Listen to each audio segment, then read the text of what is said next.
Hello and welcome to Scripture in Context. My name is Katya, and I'm here to teach you about the language, culture, and history of the Bible. In the previous video, we looked at the introduction to the parable of the Good Samaritan. We learned about the Torah scholar who questioned Jesus, and we got a better understanding of who was considered a neighbor in first century Judea. If you haven't watched part 1 yet, you should check out the link above or the one in the description below. Today, we're going to begin our study of the actual parable and talk about the road from Jerusalem to Jericho and about who were the priests and the Levites.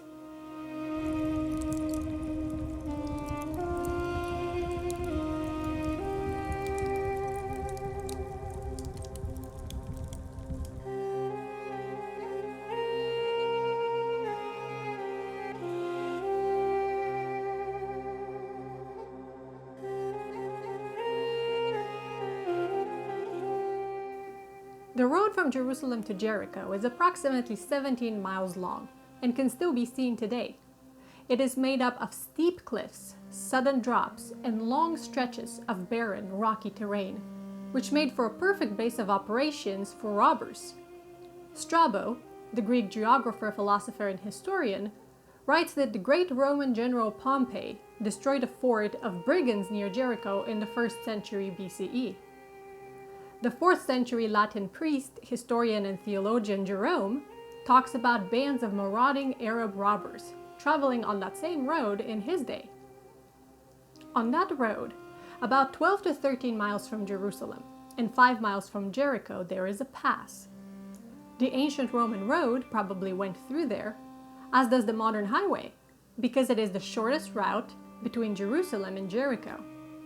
Today, its name in Arabic is Talat ad-Dam, meaning ascent of blood.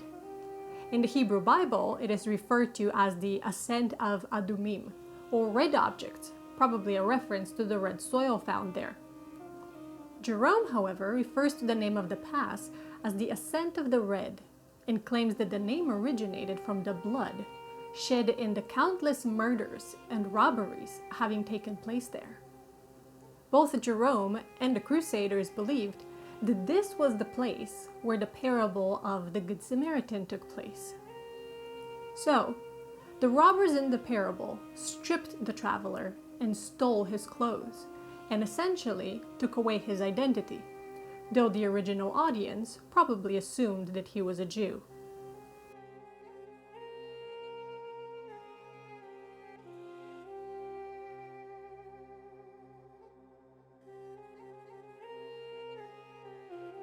Who were the priests? They were members of the tribe of Levi and descendants from the line of the first high priest Aaron, the brother of Moses. They served in the Jerusalem temple and were in charge of offering the sacrifices and taking care of all the services and practices that took place in the temple. The priests constituted the elite of Jewish society. They were the upper class.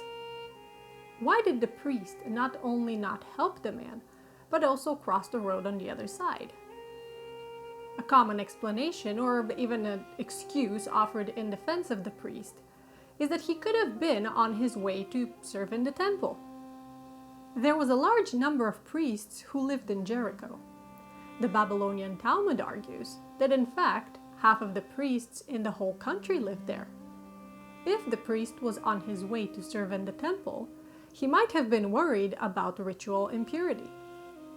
If Jewish people were in a state of ritual impurity, they could not enter the temple.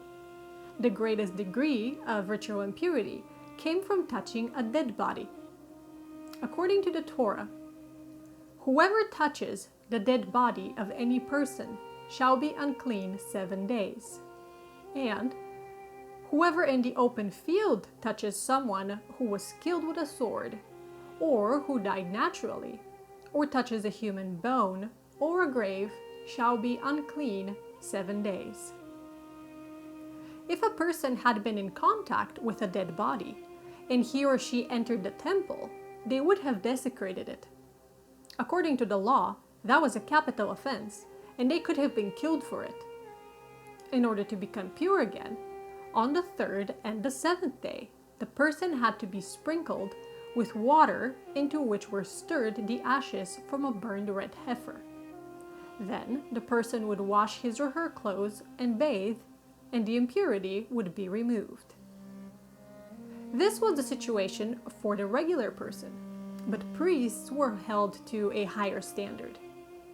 According to the Torah, priests were not allowed to contract corpse impurity for anyone except for their immediate family, and the high priest could not even do so for his own parents.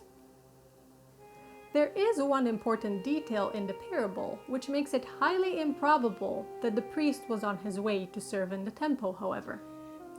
The text says that he was going down. The road to Jericho descends around 3,300 feet on the way down from Jerusalem. If the man was going to the temple, he would have been going up and not down. Furthermore, when one of the divisions of priests, Levites, or laymen was going to the temple to serve, the members met together and traveled to Jerusalem as a group. You might say, but priests weren't allowed to touch dead people anyway.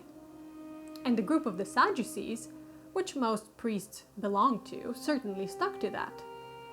But the parable does not say that the man was dead. And the priest was not even willing to check. He simply crossed over to the other side of the road. But why did he cross the road? According to early rabbinic sources, the Pharisees and a great number of the Jewish people in general believed that in addition to touching a dead person, anyone or anything that overshadowed or was overshadowed by the corpse became unclean. That means that even if a person's shadow fell on the dead body, or if the dead body's shadow fell on that person, he or she became unclean. Therefore, the priest crossed the road so that there wouldn't be even the slightest doubt that he might have become ritually impure and broken the law.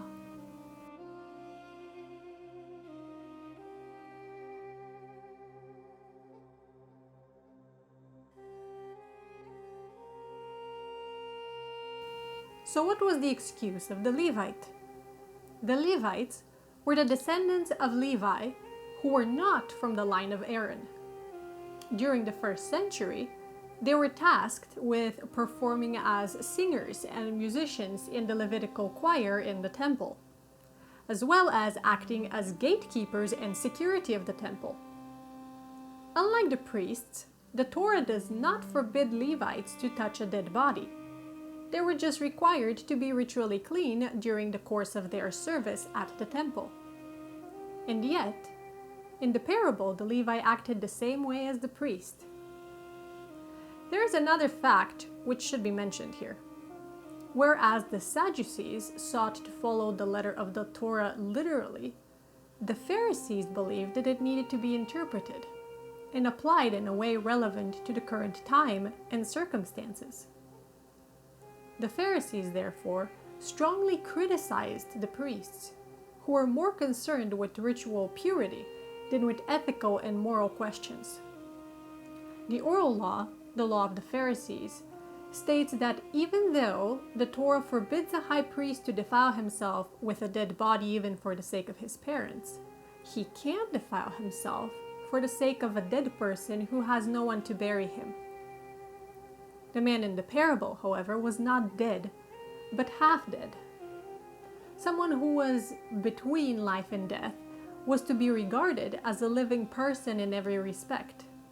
Since he was still alive, this put the robbed man in the jurisdiction of another very important law, the law for the regard for human life.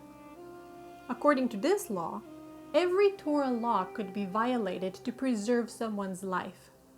So, even if the priest and the Levite, who were probably Sadducees, could find an excuse for their behavior in their own eyes, in the eyes of the Pharisees and of the common people, they had both acted detestably. If the injured man was dead, they should have stopped and buried him. But since he was alive, they should have done everything in their power to provide him with life-saving help.